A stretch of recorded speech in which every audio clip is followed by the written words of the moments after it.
Let's begin.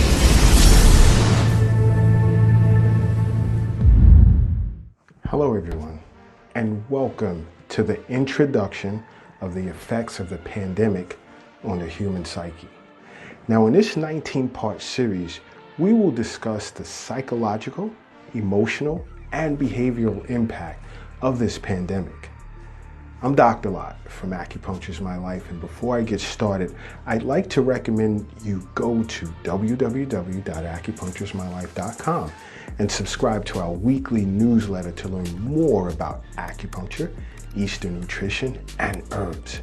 Now in this series, we will cover how human behavior has been affected during this period, as well as discuss how personality traits, the economy, social perception, as well as how the government and medical industry's response has affected our psychological outcome to this pandemic.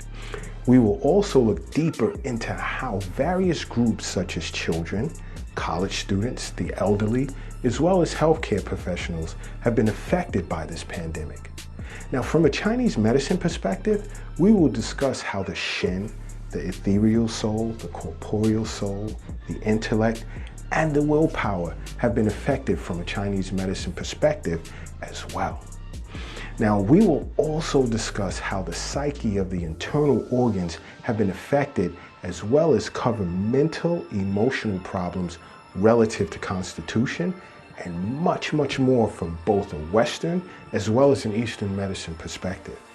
Now, I plan to go into detailed discussion on how the psychological impact relative to restricting measures imposed during this pandemic, as well as the effects of fear and uncertainty, along with stressors such as economic factors, domestic violence, changes in daily habits. I also plan to discuss psychological disorders secondary to this pandemic, such as anxiety, depression, post-traumatic stress disorder, and alcohol addiction.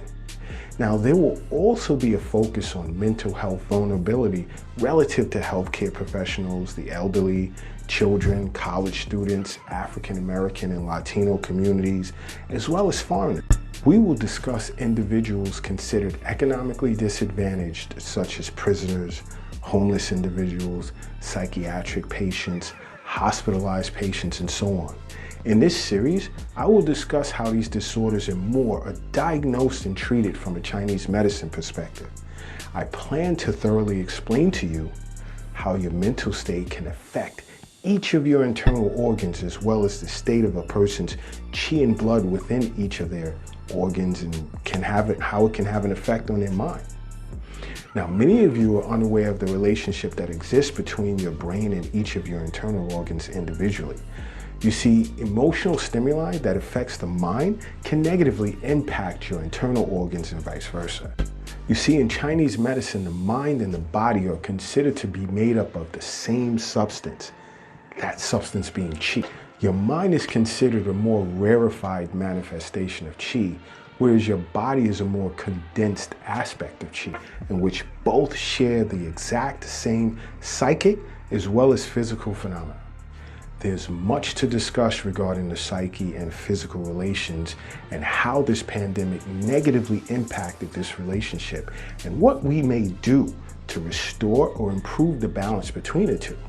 I will attempt to enlighten you as to how you can benefit from acupuncture as either an adjunctive form of care or a primary form of care relative to the many disorders that have evolved from this pandemic. I'd like to close this introduction by saying, go to the Google Play Store and download the Acupuncture My Life app to engage in private chat sessions to discuss how you or a loved one may benefit from acupuncture relative to mental disorders. Other than that, don't forget to subscribe to this channel to learn more about acupuncture and Eastern nutrition.